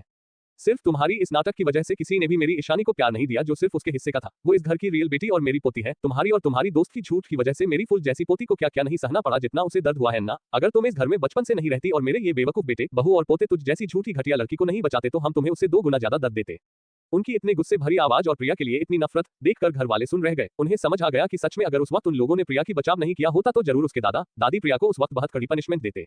तभी आरती, जिन्हें प्रिया को रोता देख बुरा लग रहा था, वो दादी माँ को रोकते हुए बोली, माँ आप प्रिया को क्यों दोष दे रहे हैं और आप उस पर इतना गुस्सा क्यों कर रहे हैं। हाँ मैं मानती हूँ प्रिया ने अपनी दोस्त पर भरोसा कर उस वक्त ईशानी ब्लेम करके गलत किया था, पर इसमें गलत हमारी भी थी और प्रिया की इस घर में ईशानी के बदले हॉस्पिटल से आना ये भी प्रिया की नहीं हमारी गलती थी। हम मानते हैं जब ईशानी इस घर में आई तब हमने किसी ने भी उसे प्यार नहीं दिया और हर बार उसे गलत समझा और उसे जेल भेजना भी हमारी सबसे बड़ी गलती थी। पर हम सब ईशानी से अपनी हर गलती की माफी मांगने के लिए तैयार है, पर वो तो हम सब की तरफ देखती भी नहीं है। इतना कहकर आरती जी रोने लगी, पर उनकी रोने का असर दादी माँ पर बिल्कुल भी नहीं पड़ा। वो उनसे अपनी मुंह फेरते हुए बोली, जब वो आप सबके प्यार के लिए तरसती थी तब तो आप सबने उसे नजर देखा तक नहीं, और अब वो भी तुम सबको अपना नहीं मानती तो इसमें कुछ भी गलत नहीं है। अरे मुझे तो ये कहने पर भी शर्म आती है कि मेरी आप लोगों के जैसा परिवार है जहां मेरा बेट और बहू अपनी खुद की बेटी को छोड़कर उसे दर्द देकर किसी और की कचरे को आपने बेटी बनाकर प्यार दे रहे हैं, और मेरे पोते भी तो ऐसे ही है जो अपनी खुद की बहन को छोड़कर कचरे को किसी और को बहन मानकर सिर पर उठाए घूम रहे हैं। इतना कहकर दादी माँ ने एक नजर सबको देख फिर अपने रूम में चली गई। वहीं नंदिनी की बात सुनकर तो सब शौक में थे, और अब दादी माँ की बात सुनकर तो उनके दिल में बहुत दर्द हो रहा था। वो सब भूल कैसे गए कि ईशानी की भी उसी दिन जन्मदिन है जिस दिन प्रिया की है। आखिरकार वो यही दिन तो था जिस दिन प्रिया और ईशानी जन्म के बाद बदल गए थे। सबसे जय तो आरती जी रो रही थी। उन्हें अपनी गलती का पछतावा तो था पर उन्हें समझ नहीं आ रहा था वो क्या करे। दादी माँ को प्रिया की इंसल्ट करता देख उन्हें अच्छा नहीं लगा था, जिस वजह से उन्होंने दादी के सामने प्रिया की साइड लिया था। पर जब उन्हें याद आया कि पास्ट में उन सब ने ईशानी के साथ कैसा व्यवहार किया था तो उन्हें के ऊपर ही गुस्सा आ रहा था कि एक माँ होकर उन्होंने उस वक्त अपनी की बेटी ईशानी के साथ इतना गलत कैसे कर दिया। वहीं बक सबको तो अब भी शर्मिंदगी महसूस हो रही थी। वो सब कैसे इस बात को भूल गए कि प्रिया के साथ साथ उनकी खुद की बेटी की भी 2 दिन बाद जन्मदिन है। इसमें कुछ गलत नहीं। अगर ईशानी इस बात को लेकर उन लोगों से नफरत करती हो तो वो लोग कैसे ये एक्सपेक्ट कर सकते थे कि उसके ही बर्थडे के दिन वो लोग सिर्फ प्रिया की बर्थडे मनाए और पार्टी दे और ईशानी वहां उसे बधाई देने आए। सबकी आंखों में नमी आ गई थी। वहीं दर्शित अभी अंदर आया था। उसने भी नंदिनी की कही हुई बातें और दादी माँ की सारी बातों को सुन लिया था। वो उन सबके पास आकर बोला, हम सबको उसकी बर्थ डेट भी याद नहीं और हम सब चाहते हैं कि वो हम सबसे पहले जैसे बात करे। ये तो मजाक से ज्यादा कुछ नहीं। उसकी बात सुनकर सब दर्शित की तरफ देखने लगे। उन सबकी आंखें भी नम हो गई थी। उन्हें अब समझ आ रहा था कि उन लोगों ने कितनी गलतियां किया है। क्या हम सबने कभी भी प्रिया को छोड़कर एक बार भी ईशानी के बारे में सोचा था जो कि इस घर की असली प्रिंसेस थी? क्या हम सबने उसे थोड़ा सा भी प्यार दिया? जबकि हम सबकी प्यार केयर पर सिर्फ उसका हक था, प्रिया की नहीं। हम सबने सिर्फ प्यार प्रोटेक्शन केयर ही नहीं बल्कि ईशानी की हक की प्रॉपर्टी भी प्रिया को देने जा रहे हैं, जिस पर सच में प्रिया की कोई भी अधिकार ना ही पहले था ना ही अब है। फिर भी आप सब ईशानी से आप सबको माफ करने की और पहले जैसे होने की उम्मीद कैसे कर सकते हैं? दर्शित की बात सुनकर सबके दिल में दर्द हुआ क्योंकि दर्शित की बातें बिल्कुल सच था। पर वहीं प्रिया तो गुस्से आग बबूला हो रही थी। पहले ईशानी ने उसे इंसल्ट किया, फिर दादी माँ भी उसकी इंसल्ट करके चली गई। अब तो उसके भाई भी उसके खिलाफ है और बोल रहा है कि उसे जो भी मिला है उस सब पर ईशानी का हक है। क्या वो अब उसे अपनी बहन नहीं मानते? आखिर उसके भाई उसे ऐसे कैसे कह सकते हैं जिन्हें पहले उसकी फीलिंग्स इतनी परवाह थी अब क्यों नहीं है? जब उसे हम सबकी प्यार की जरूरत थी तब हम सब ने उसे बार बार हट किया। अब तो वो हमसे इतना दूर हो गई है कि हमें देखना तक नहीं चाहती। क्या आपको याद है जब वो यहाँ थी तब उन सालों में प्रिया की बर्थडे 2 साल मनाया गया था और वो 2 बार ईशानी की भी बर्थडे थी। जरा सोचिए उस वक्त उस पर क्या बीत रही होगी जब उसके खुद के माँ बाप भाई को तो याद भी नहीं होता था कि उसकी भी बर्थडे है। उसे कितना बुरा लग रहा होगा जब वो अपनी ही फैमिली को किसी और के लिए प्यार से बर्थडे पार्टी रखते हुए और उसके लिए प्यार से गिफ्ट लाते हुए देखती होगी, जबकि बर्थडे तो उसकी भी होती थी ना प्रिया के साथ। वो दिल ही दिल में कितनी रो रही होगी। उसे भी हम सबकी प्यार छह होगी। उस वक्त वो भी चाहती होगा कि हम सब भी उसकी बर्थडे मनाए, उसे प्यार से गिफ्ट दे। पर हम सबको तो प्रिया की खुशी के आगे कभी उसकी दुख और दर्द दिखा ही नहीं। फिर भी वो खुशी खुशी प्रिया को विश करती थी और यही सबसे बड़ी प्रूफ है कि मेरी बहन उस वक्त कितनी मासूम थी जो खुद की दर्द में भी दूसरों को खुशियां देती थी, जिसे हम सब ने मिलकर आज ऐसा पत्थर दिल बना दिया है। उसके अंदर अब हम में से किसी के लिए भी नफरत के सिवा कोई इमोशन बची ही नहीं है। हम सब ने मिलकर उसकी खुशी और उसकी बचपने को छीना है। फिर अपनी माँ की तरफ देखकर बोला, दादी माँ ने बिल्कुल सही बोला। हम सब ईशानी के माँ बाप और भाई कहलाने की लायक ही नहीं है। आप सब जानते हैं कि ईशानी अब हम सब से नफरत करती है। फिर भी आप सबने फिर से उसे गुस्सा दिलाया। आप सबने खुद ही डिसाइड कर लिया कि उसकी सारी शेयर्स आप प्रिया को दे देंगे। पर आपने कभी सोचा था क्या कि ईशानी को भला उस छोटे से ब्रांच कंपनी की इतनी कम शेयर की क्या जरूरत होगी, जबकि उसकी खुद की ही इनकम इतना ज्यादा है कि हमारी कंपनी की टर्नओवर भी कम पड़ जाए। ऐसा करके आपने क्या सोचा कि आप ईशानी की गुस्सा और नफरत कम कर देंगे? नहीं, बल्कि मुझे तो लगता है अब ईशानी हम सबसे और भी ज्यादा नफरत करने लगी होगी। दर्शित की बात सुनकर सब सोच में पड़ गए। उन्हें अब दर्शित बातें सही लग रही थी। सुकेत जी बहुत नीरस और दुखी हो गए। उन्होंने तो ये सब इसलिए किया ताकि ईशानी इस बात का बुरा ना लगे कि उन्होंने उसकी शेयर को प्रिया को दे दिया। इसलिए तो उन्होंने उस दूसरी ब्रांच शेयर को ईशानी के नाम करने का फैसला किया था ताकि ईशानी ये ना लगे कि वो प्रिया को ईशानी से ज्यादा फेवर करते हैं। पर लगता है ऐसा करके उन्होंने बहुत बात गलती कर दी है। उनकी बेटी उन्हें माफ करने की जगह और भी नफरत करने लगेगी। समीर भी वही सोच रहा था कि उन सबसे बहुत बड़ी गलत हो गई। क्या ईशानी अब आगे उनकी बात कभी सुनेगी भी?